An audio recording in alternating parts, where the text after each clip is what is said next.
Folks, we're back. It is the Foolish Optimist podcast. I'm really excited for our guest today. You know me, I'm Amy McDonald, but our guest is Anthony DeRibas. He is a working class Floridian running in Florida's 16th district as an independent. He's worked in retail. He's lived in tents. He's stood in food line banks. And he is calling for debt reform, civil liberties, and real working class representation in Congress. Anthony, thank you so much for being here. Thank you. I appreciate this opportunity and what you're doing. I'm Anthony DeRibas. I'm running for 16th Congressional District here. Can you tell me why you're running this right. this year in 2026? Well, Maybe we can get the backstory. The backstory is my first run back in 98. I guess that's where it all started or coalesced. I ran for local office with the Reform Party. I had always been just coming out of my late teens, looking at both parties and obviously at the time getting involved in civic duty and such. And back then I recognized that there was an issue with a limited two-party government, and not just in America, anywhere, in any nation. So I started doing my own research because there was no information available through mainstream at that time. It was rare coverage, if any. And I found the Reform Party. So I ran on their ticket. They were big at that time as well. They had 50 state ballot access. They had money, and they had a structure and a message. So I got involved with them, stayed involved with them, ran with them in 98 for Registrar of Voters in Newington, Connecticut. Lost out of a three-way race. So I came in third. With Franz, yeah. Even back then, when I was looking at the structure for that particular race, and I'm sure your viewers can see a problem here, how that's structured is that the two parties are automatically appointed, any other party. Okay. If they come in second, then they have three, a Democrat, a Republican, and another party. If I lose, or if there's nobody else running, they still have a Democrat and a Republican registrar. There's no getting rid of them. So that was kind of weird. Okay. There's no open race there where you have one winner. You're always going to have two. Feel like democracy in air quotes to me. You're like, no, interesting. Exactly. Crazy. And you are running as an independent right now. Yes. We've reached out to the Democratic Party, and they've been kind and have responded back, the local Manatee County Democrats. Because initially we wanted to reach out to them because it looked like they were going to sit out this race, and that was a concern of ours. Fast forward to 25 years now, and nothing has changed. That's our basis of why we're running. I stayed involved with the Reform Party till about 2000, and then I kind of just sat back and watched everything for the little part just burn, Yes. And with the current climate, there's been a lot of changes since 2000 yes. too. I mean, in terms of like finance, campaign finance, and other things as well. Mm-hmm. Yes, there has. Mostly, and you've mentioned it, things got worse. They didn't get better. You would think that things would be faster, cheaper, more efficient, and benefit the nation's population as a whole with technology advancing. But in the course of 20 years, and it hasn't for me, and I'm sure it hasn't for about 80% of the American public. That was my catalyst. And the fact that it looked like the Democrats were going to sit this race out and hand the seat back to the 10-term Republican candidate who's been there for 20 years. So we decided, we didn't see anyone stepping up. So we said, well, I've done this before. Let me try again. That was my catalyst. I like it. Honestly, that is the theme of this show, right? Is regular people just saying, you know what, we need better. We can do better. And if no one else is going to do it, fuck it, I will. I step forward as tribute to the Capitol. Unfortunately, yes, you do. And I love that. So talk to me a little bit. I was trying to figure this out before we hopped on, but Florida has closed primaries, right? Yes. Like if you're a Democrat, you're voting for Democrats. So how does an independent or a third party candidate get on the ballot? Maybe you could walk us through that. Because you're my first independent. It is. To learn more. Today. Actually, we, now this is the Democrat and Republican, as they control the state for the most part. So this is their rules. And we're trying to work within their system and use it to our advantage, which we clearly are. With an independent, you go straight to the general election. There is no wasting time for candidate. Our issue with Florida is that their primary isn't until next year, August. So that's like less than 90 days before the election. So we've said that to other candidates, talking to them, and they agree. You got to start campaigning now, especially with the advance of social media. Elections are back-to-back, whether it's a municipal, federal, or state elections. They run back-to-back. There's no stopping. So It's important that you get your message and get out in front of the people and let them know who you are and what you're running for and your message now, especially in this race. The two parties seem to, I can't speak for the Republicans. I'm not sure if it covers both parties or not, but the Democratic primary is August of 2026. So the voters don't even know who the candidate is until 30 days before the election. And then they're going to go balls out and to try to unseat the 10-term, 20-year incumbent in that short time frame. It just seems like a losing strategy. That's really rough when you put it that way. I didn't really think about it, right? Because that's the majority of these primaries is either like August, maybe July. Some will be in like May, which is, I think, a better strategy, right? Because then you have 6-ish months to learn about the people that are actually nominated. And if you haven't had 20 years already as the incumbent and all of that kind of stuff. So thank you. That's helpful. So what we do. Really good news for you. That is good news for us. I'm here. This is my message. We have huge momentum. Our message has been really well received so far. And we started on the 28th of February. So we're 100 plus days. We got 72 more to, like I say, be well and raise hell. We got a cost. Oh, I love that. We got to come up with a fee of $6,900. That's the ransom from the Crown to get our name placed on the ballot. So that's our next goal, and we're obviously receiving contributions. And when we reach that, we'll be on the ballot. We'll be committed by then. There's no turning back. We'll be running, Right. But the ransom from the Crown. It does feel that way, right? Yes. Like it really does. That because we're just to get on the ballot alone, it's thousands and thousands of dollars. Who has like that some kind of- $1,000. That's like 3 months of some people's mortgage, Yes, exactly. Like that's crazy. It is. That's a big barrier for any kind of working, especially a paycheck to paycheck person running for office that wants to make a change. Oh, yeah. Blocks out so many good voices, so many ideas from people that have a great message, that have a benefit to our nation's population as a whole, and they're just locked out.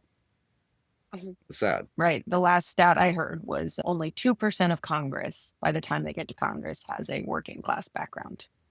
Yeah, and I think that's just for the Senate. Obviously, the number sounds low, but it's like, and that makes sense for the Senate. I mean, I think that with 435 people in the House, it's probably a little bit more.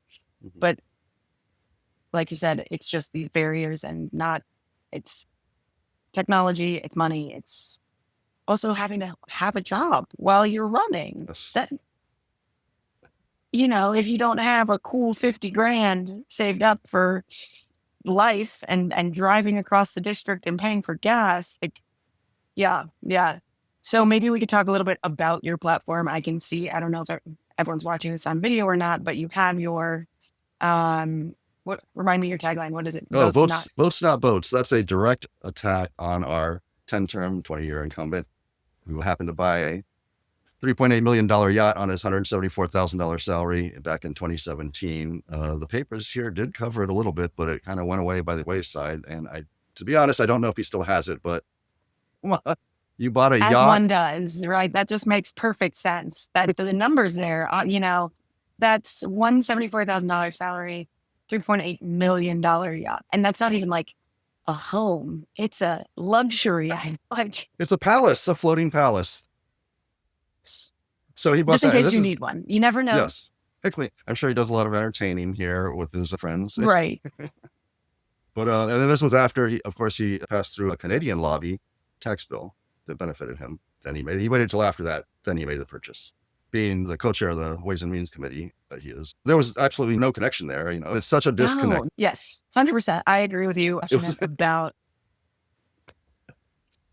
a boat for the people. Gosh, I mean, honestly, if he did work with that boat during hurricane season, maybe it would be a boat for the people. Sounds like you're pretty passionate about anti-corruption and maybe some more transparency about where this money is coming from for some of these candidates. Oh, you know what? I was looking at the boat issue. I'm like, it must be a thing because we have people on both sides of the aisle that have yachts. One famous congresswoman, her dad gave her a yacht recently because of course she needs one. And as one does. Like this is all very normal. This is how the other half lives. And you can do this too if you work hard enough. Let me lace up those bootstraps, baby. If you work hard enough, he can get another one. That's the ticket. That's the real thing is it's not you're getting one. Someone else is going to get one because you're working really hard. So it's almost comical. I mean, if it weren't so serious, I mean, this could be a sitcom. And this is our government. We laugh so we don't cry. Yeah, we're Mhm. laughing so there aren't like tears streaming down our face constantly. So your District 16, is like just south of Tampa. It's got, you already mentioned the Manatee Democrats. That is not manatees who are Democrats. That is the Manatee County Democrats, correct? The Manatee, Manatees. And then you it's also their, have part of Hillsborough County, yep. We didn't reach out to them right? after we found out that Okay. Jan was running again. Again, a third Pause. time, I believe. No, not a third time. Fourth, no. Fifth, no. Sixth, no. Seventh, no. 18th, 7th, 18th. I lost track. No, she started her political career. And again, the disconnect kind of plays into there, but there is our campaign feels there is a role for her, but it's definitely not as challenger. 2002, way back in 2002, Yeah. she decided to run and they backed her. And then she did it again in 4, 6, 8, 10. There was one stint in there where she Wow. ran as an independent. Go Jan. And then, Just cause why not, you know? because why not? Why have a two-way race when you can have a three-way race? Um, that's a winning I strategy. must, my information that I'm getting from Ballotpedia must be incorrect, or maybe I just didn't scroll down far enough because I thought maybe after 4 tries I would run into someone new. So she's running again. She lost last It kind of election, feels, yes. and that you're putting up the repeat candidate that lost, and the fact that there are 2 other candidates that she'll primary. So we still don't Yes. know if she's going to be the candidate before, 90 days before the election or not. If I was a Democratic voter, if I was a blue, no matter who, I'd be like, well, who am I going to vote for? I got plenty of time Well, to and figure it's it kind out, of I crazy guess. when you run that many times. When you run that many times, you have the name recognition from your party because of the closed primary, but you've not, I don't know what she does in her daytime. Well, she's I'm an not trying to, attorney. We've agreed, circling back to the story, we did reach out to the Democratic Party. Jan, or it's unclear. It looked like it was coming from her, or her team, reached back out to us, and we offered to meet over coffee or lunch or something to discuss what each other's plans were. From our point, we see her yeah, maybe as a legal advisor or a legislative advisor, a policy advisor, something with her legal background, because while these old guard candidates, that's they important. have a role to play. Yeah, It's not a challenger. The people have clearly said that it's not a challenger. They want someone else for the challenger. But yes, we can use your wisdom, your strategy. There's a place for you here. And so when we do meet, that's exactly. what we want to convey to them. Mhm. And then Glenn Pearson, who also Coalition lost building. as county commissioner. Yes.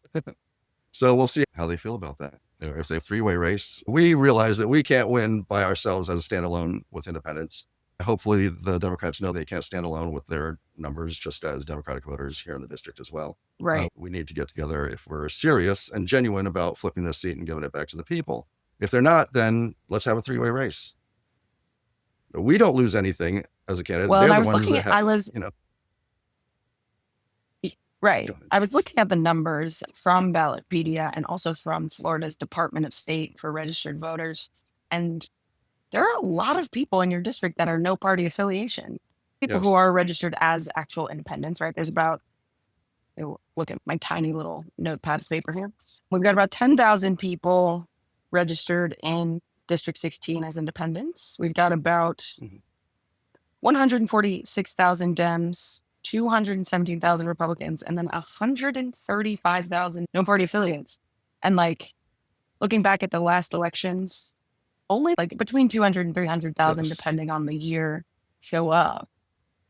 So I don't know Exactly. if saying you can't win on your own is actually true. I'm No, not man. sure. I'm Maybe not. I it mean, would be there's so nice to many have people that them just join aren't us, showing though. We're up. definitely not hostile.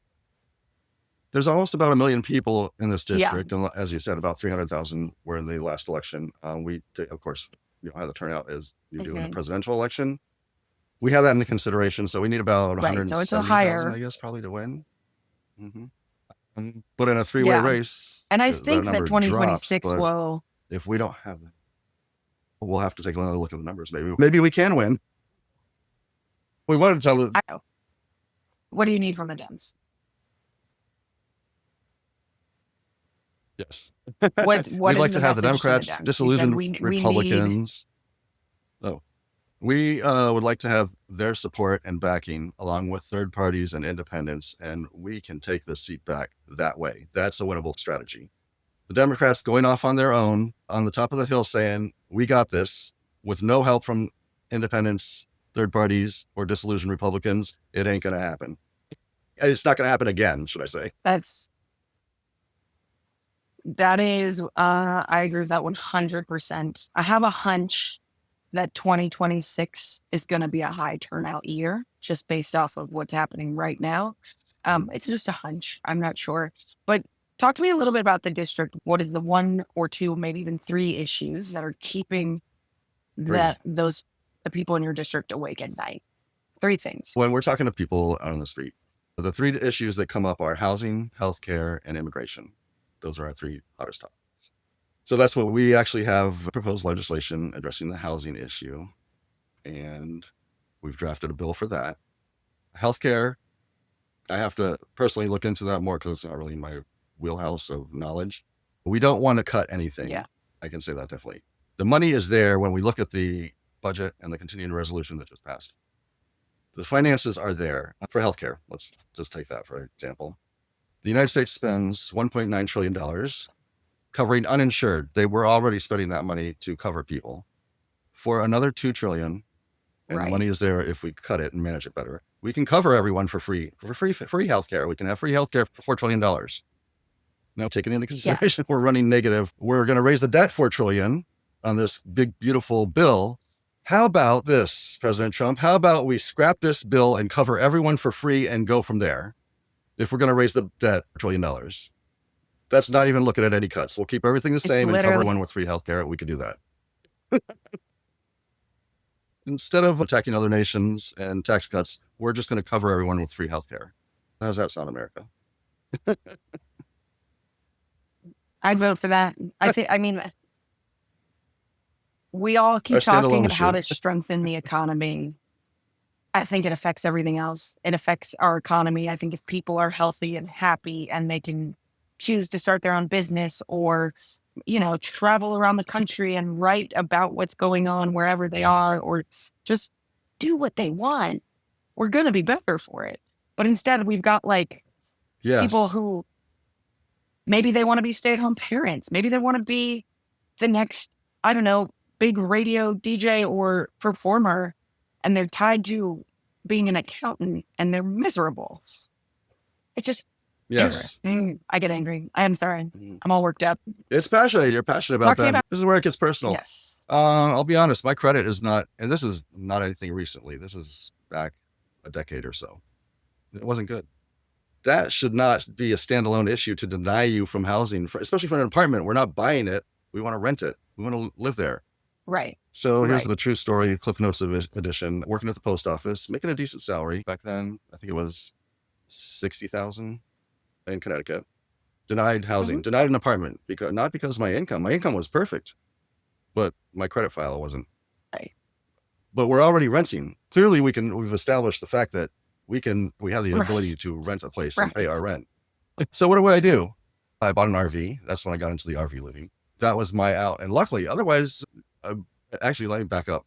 We went to a motel. Now I'm working at the post office and I'm living in a motel because of things. But anyways, we have a bill too. And that is illegal. I know what happens. I know they base that solely on FICO scores, and FICO scores aren't a government entity. That's something private.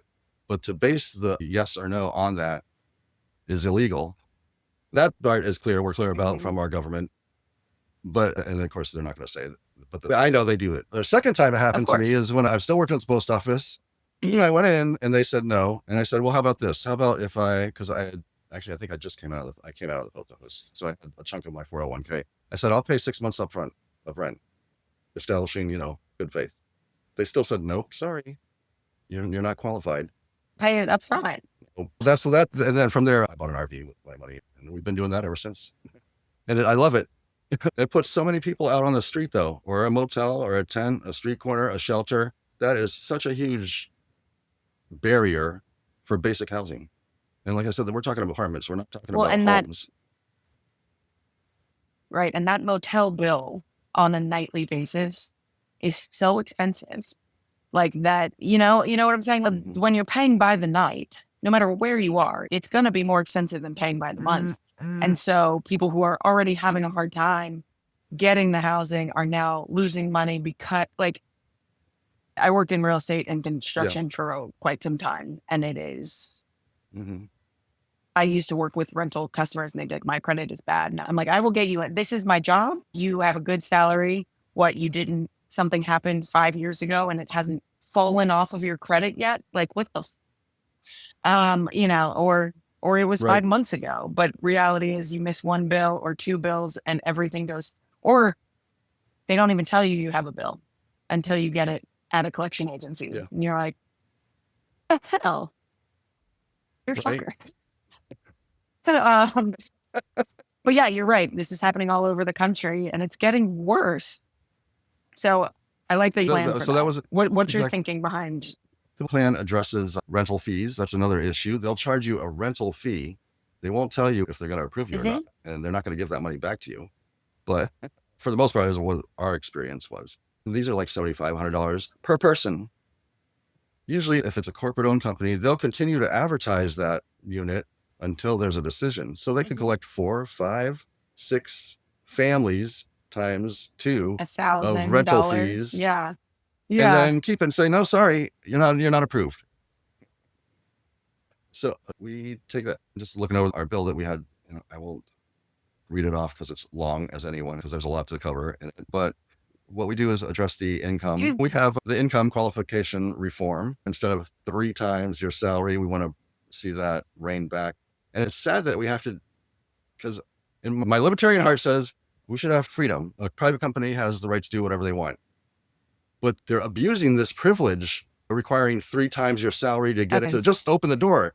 Utility companies will do the same thing in Alabama. When we were living there, the utility company wanted a security deposit to turn on the lights. Like, come on. Isn't it?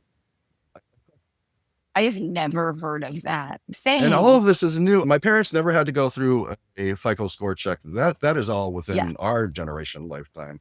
Things were so much easier and less abusive for that generation to live, to exist.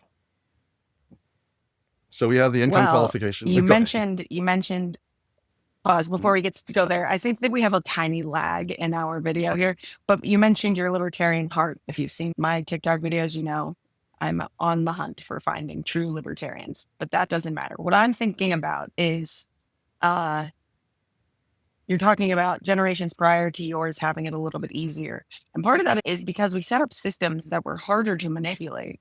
Now I feel like the people who are adults now and even young adults are getting really screwed. People your age are getting screwed. People my age are getting screwed. And it's because these systems have kind of collapsed in on themselves and given the people who want to manipulate them an easier opportunity to, you know?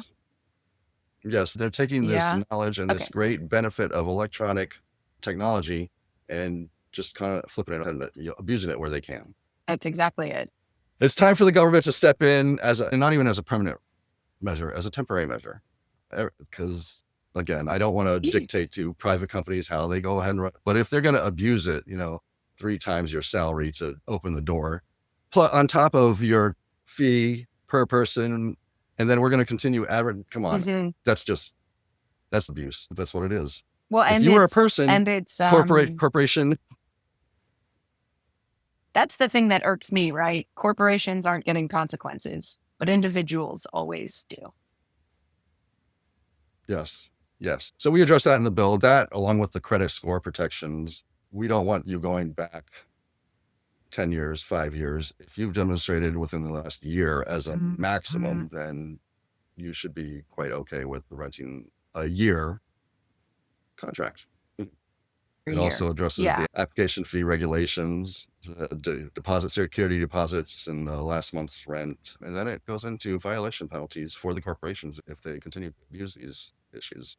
Corporate landlord restrictions, ownership disclosures, local oversight reporting. We don't want to expand the government by any means. So if we had a volunteer tenant association from across the district, or it could be structured town-wise, something just to watch over and make sure these are all being followed by corporate lords mostly.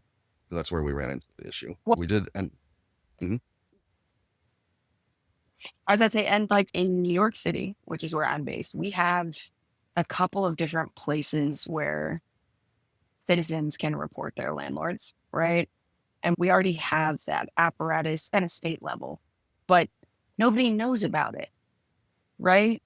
So, like, part of this that you could help implement this actual change and make sure that corporations are held accountable. But then the other side of it is just making sure people know who to talk to when they're having a problem and when they know that something is wrong. I think that's a really big deal. yes, Do you want to move on to immigration after this? sure. Right. No, it's So, such a anyways, fun topic this to dive into. right. I hope the audience is bored out of their minds. I try not to go into too much detail with our Yes, posts and our right. message because it is boring, and I understand just for myself looking at the numbers with figures with data, and it is pretty boring. So Yeah. the Cliff Notes is this is what we want to do. If you are our message to our voters and people, if you want to look into it in more detail, we welcome that. We'll go over, we'll sit down, we'll go on a Zoom type meeting, or we can talk. We're open. Yeah. So I on love that. immigration, I think that's a great message. on immigration, how I personally feel is this: if you're here, you stay. If the American government right now is collecting people, let's say it's strictly only people that have been in trouble with the law, we're going to pay for them to house them here no matter what. But we're not sending them to El Salvador for free. So we already have you in custody Right. is another point. So you're no longer a threat to the nation. We have you. So you stay. That person still has family because they've made bad choices. Their family is a completely different dynamic. That's somebody's father or somebody's grandmother or they still have a family here. So we should keep them here just for that reason alone, because it's a humane thing to do. Our immigration bill kind of touches on that. Banning That family to me is, separation. we don't have to dive into your policy because I know you think you don't want to talk to, like, I don't want you to feel like this is boring. To me, this is very exciting. I love hearing about it. But the reason I wanted to bring up immigration is because of, and this is not in your district, but obviously big news in Florida right now is the alligator Alcatraz. Yes, I'm from, that's where I was born, Miami. So I was from that part. Yeah, that's why, I know it's not your district. For those of you who don't know, Miami is very far south in Florida. It's closer to like kind of the, call it like it's the Gulf, but it's like almost the armpit of the corner there, The armpit of Florida. Right? I don't mean that in a negative way. I'm just trying to describe the map. That's Not everyone's going to watch this in video. I have to be descriptive. no. It's where, yes, just think of the Gulf of Mexico and where St. Petersburg is, Sarasota, those are well known. That's kind of District 16. South of Tampa. So very different than where the residents, but that is some big news coming out of Florida today. And so that's why I bring it up, because we're talking about immigration. We're not talking about alligators, but somehow because it's in the Everglades, that's the name for it.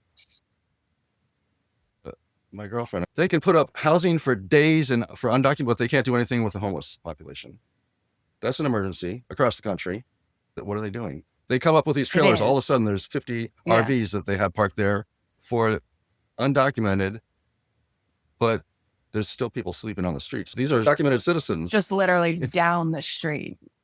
I feel like the economic argument around all of this is what drives me insane, is because we are wasting so much money to do all of these things, to be inhumane, to rip families apart. And I'm like, maybe if we put that money towards the unhoused, towards getting these people through to the immigration courts, towards healthcare, or whatever it is, the economy's better, crime goes down, families stay together.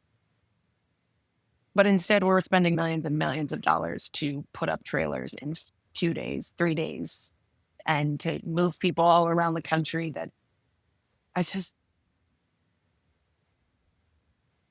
Why are we beating people up instead of lifting them up? That's what our nation was founded on. When our forefathers, they didn't fly over here, drive over here. They took a boat over here. There was no immigration. They said, here we are. And then people followed up until probably I want to say the 60s or 70s when it started to get more with red tape and, waiting and cost. Yeah. All of us come from that. And so when I hear someone say, go back home, I'm like, where are your ancestry from? Because you don't look Native American to me. It's just like, how could you say that? Go back home. I never heard anything more ridiculous in my life. I'm a fourth generation immigrant. Right. So No, exactly. they're coming the right way. Okay. So we're kind of touching on the unhoused population. That goes hand in hand with affordable housing. Obviously. Yes, there's so many ways. They're interconnected. Everything, So, everything you're talking about is interconnected, right? Yes. So trying to fix one thing or directing vast, endless blank checks towards one issue, that can't be done. And that touches on another subject about how these people, the candidates, will come on and say, this is what I can do, and I'm going to do it in my term. And that's impossible. And just looking at the numbers, I had this conversation with other candidates that, this dumpster fire of a budget and issues, they're too massive to be taken care of in a 2-year term, 4-year term, a 6-year term. It cannot be done.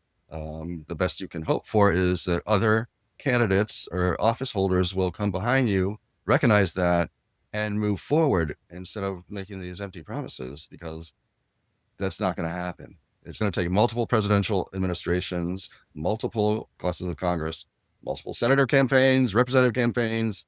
It's going to take multiple administrations for this to happen. And if they're genuinely concerned about it, instead of running for the next election or beholden to lobby groups, then we can move forward. Until then, nothing is going to change. And it hasn't changed in my 58 years. Nothing has changed. These aren't new issues. Immigration's not new. Housing, homeless, that's not new. These issues have been around all our lifetimes. Not new. So what do they do? How are they addressing it? Because it doesn't look like from us they're doing shit. So it's well, and it's a really good point that you said, right? No, I'm with you on this. I think people don't realize how complicated every single aspect of government is and how long it takes to get shit done. And people were complaining about their taxes increasing in 2021. It's like, yeah, that's a tax bill from 2017, dude. That's 4 years ago. And you're talking about, this amount of money we're spending and how it's just misappropriated. And I feel all of this is intertwined. Yes. The tax cuts. You know what Trump did for me? I got a $300 tax credit that I'll save. You know what you can do with your $300? This is really life-changing. And it's temporary. It's not a permanent. We want to get away. We would like to dismantle the IRS, and we address that also in our bill and our budget as well. Again, our plan kind of spans 2 decades, maybe 3, but it can be done. I mean, if the incumbents and the parties are genuinely concerned about this is a pathway forward, and it can be done within our lifetime. We can see it. If you're not, clearly it seems like the case, because nothing is. I mean, I look at these other nations and their infrastructure. I'm like, damn, we really look like a trailer park. I mean, not that I live in an RV, so I can say this. We're the trailer park of the globe. Just come on over here, pull up, and I mean, we should have high-speed rail. We should have islands off the coast. We should be much greater. We should be great already. What the hell were we doing? The last 250 years, Republicans. Just fighting wars. Lots of wars. Fighting wars. $3.4 billion Yemen under both Biden and Trump. That's today. I think that's the figure today. Which is just on bombs. Because we're projecting, we don't even have that much. We don't even have that much trade coming into us. We spent more in attacking them than we have coming over. Also, Yemen's in the middle of a civil war. I mean, I'm sure there's a reason why we need to get involved, and I'm sure we probably had some part in that civil war starting. I'm certain we did somehow, somewhere, at some point. But I haven't seen the numbers out of Yemen in a long time because, there's so many other crises going on that we're spending so much money doing. And I understand spending money to an extent for certain things. What I don't understand is when we're looking at these budgets, we're talking about like going $4 trillion more into debt. And that is for tax breaks when people are hungry and people are unhoused and people are, people are there's just not enough housing. There's not enough places to buy food in this country. Like, you live in a certain part of town, you're driving 30 or 40 minutes just to get groceries. Come on. What the fuck? Yeah. It's I crazy. think there's so much that could be changed. We're doing this. Part of the reason why we're doing it is because we agree. The Democratic and the Republican Party, and again, I don't want to go all offensive on the Democratic Party because I feel that our destination is the same place. They just have a different pathway to get there. And so when I look at the expense like that, 3.4, we're doing that because I guess we're friends with Oman and Saudi Arabia. The border nations, that's a local issue for them to take care of, not for us, especially while we're running a negative bank account. I'm all for helping other nations, and I've been called an isolationist. I'm not an isolationist. I'm a realist. When you're negative in your house, you don't continue to spend more money and print more money. That would be great if we could. You'll just have to carry that over for me. That's something my landlord wants to hear, or the utility company, or the grocery store. Well, yeah, put it on my tab. I'll just walk out with a cart full of groceries. Put it on my tab. I'm raising my debt ceiling. Carry it over for next month. Or let's just take it 6 months out. Yeah. I'm not going to pay for anything for the next 6 months. I'm just going to come in, help myself to Walmart, grocery, and walk out. But those nations could. Yeah. Another one is controlling the China Sea. We're over there for the Philippines and Vietnam. Again, that's $42 billion every year taken out of our country that could go to house people, to feed people, to give you free education, free healthcare. That's not enough for those figures, but it's a start. Why are we patrolling? China's not going to stop sending us goods. Yeah. Mm-hmm. It's enough to house people. So the number to end homelessness in the United States is between like 20 and 30 billion. So the 42 billion would do the trick for that. Oh, nice. It's low. We're already at a surplus like fucking nothing. That's what's driving me insane. It's so low. And I'm like, this is a policy choice. You don't care that people are sleeping on the street. Right. A small number. And I look at that and I'm like, I would have so much more respect for these candidates if they came out and they said, hey, I don't care. This is my policy. I don't care about homeless. I don't care about immigration. I'm like, okay, well, I know where you're standing from there and I know where you're coming from. Well, let's see in November and we'll see who wins. Be honest. Right. No, exactly. But, you're being lied to constantly and people don't realize that. It is. So it's crazy. We are coming up on time and I want to make sure we have enough time to ask our 10 questions, but can you tell people where they can follow, website, TikTok, any other social medias that they can follow you on and where they can donate? Yes, we are on PayPal. That is on our website, which is DeRibasforcongress.org. I'm trying to plaster my name everywhere so people know how to spell it. It is as a backup plan that we go as a write-in candidate, which is another option. We are keeping everything on the table. That's D like in David, E like in Edward, R-I, B like in baseball, A-S, DeRibas, for Congress.org. Cool. So DeRibasforcongress.org. And we're on TikTok, Anthony DeRibas for Congress. FL16 is our handle on TikTok. We're looking at potential write-in as well. So we want to make sure everyone knows Anthony. Much more easier to spell than... You're cracking me up. I have 10 quick questions. They're get to know you questions. They're fun. They're easy. Are you ready? I'm ready. Okay. Let's make them politics fun again. Are you more of a morning person or a night owl? I am more of a night owl, I think. Which works great with Congress's schedule when they're there for the 133 days out of the year. They can reconvene it too, so that works perfectly with my schedule. I work second shift, so I'm on the 11:30 to 8. So I like to sleep in, but I don't have to. I mean, that's kind of the perfect time. I stay up late, Okay, so you've lived. Everybody else is. You lived in Connecticut. You lived in California. You lived in Florida. Are you more of a hot weather person, cold weather person? I've had that actually. I've had the Wisconsin also and Alabama. I love travel, but my wage just didn't cover it. So I went to a company that had offices all over and an opportunity to work in those companies. So that's where I went.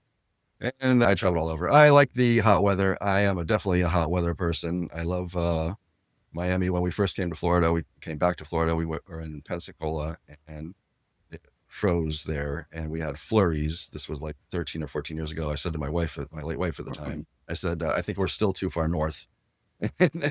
So we came down to Palmetto, and hey, it gets cold here too. I told Stacy, I said, hey, if you want to go further south, I'm definitely down for that. But we're gonna run out of land soon, because Miami, the Keys, and then Cuba, I guess, which I hear is nice. But definitely a warm weather. I love the warm weather. I don't want slowly moving closer to the equator. Yes, I love the tropics. Are you a cat or a dog person, or coffee or tea person? They're two separate questions. Well, cats. We got 2 cats. I inherited these 2 cats. From my wife got them. She called me up. We had never had pets. We've been together 30 years. And she calls me on the phone. I'm working at the post office, and she says, I got a cat. And we were constantly joking. We were always joking around with each other. I'm like, no, fucking with me. No, I don't have an issue with cats, but I can't believe she never mentioned any. She never, in our whole relationship, never mentioned having a pet. I'm like, okay, well, 14 years later, Gizmo, he's right here in front of me, and Lulu is right there sleeping in her perch, and she's 9, and they're both strays. You guys could be out hunting for your food, out in the elements. Better be grateful. So cats and coffee. Okay. I think I heard you mention coffee. Yeah, I'm a coffee person too. I get it. Okay, if you had to eat one exact meal for breakfast forever, what would it be? Do you eat breakfast? Are you a breakfast guy?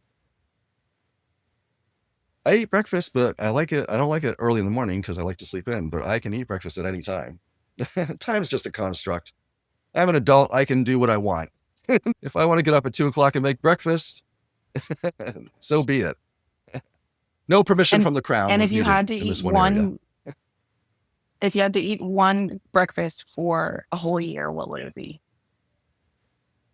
I'm thinking eggs. I like eggs. I like fried eggs. Classic. Me too. What was the last book that you read cover to cover? I can't remember the name of it. It was a biography about a Western settler that was kidnapped by an Indian tribe and raised with that tribe, and later reunited with his family. I can't remember the name of it. It was an awesome story, though. Just everything that happened back then. And this is like in recent history. We're talking about 120 years ago, maybe? When I was about to say, happened sounds like in the Texas area. I'm like, wow. It was so interesting. I like biographies and Western from that period, just from the point of how life and how people lived. So that's an interest of mine. It's a good one. Okay. Final question. What is your favorite thing about Florida's 16th district? I gotta say beaches. I like the beach. I like the sunshine. The people are friendly here, probably because the weather's nice most of the time. Everyone seems kind of laid back, and it's a beautiful vibration here. And so being by the beaches, and they have suburbs, but you're close enough because of the mass amounts of people that are down here. You have the city that's close by. You have everything here. So if you want to come to Florida, we're open. You want to move to Florida, you come down here and you move to Florida. It's beautiful here. I think that's a perfect place to we'll put up some trailers in the Everglades for you. So everyone, this is... Thank you so much, Anthony. This has been so much fun. Again, you can follow his campaign at anthonyderibas.org. It will be in the notes on this episode too, so you don't have to memorize it, but if you live in Florida District 16, you should memorize it just in case there's a write-in campaign. So thanks, Anthony. Thank you, Amy. I appreciate you. Have a fun, great day.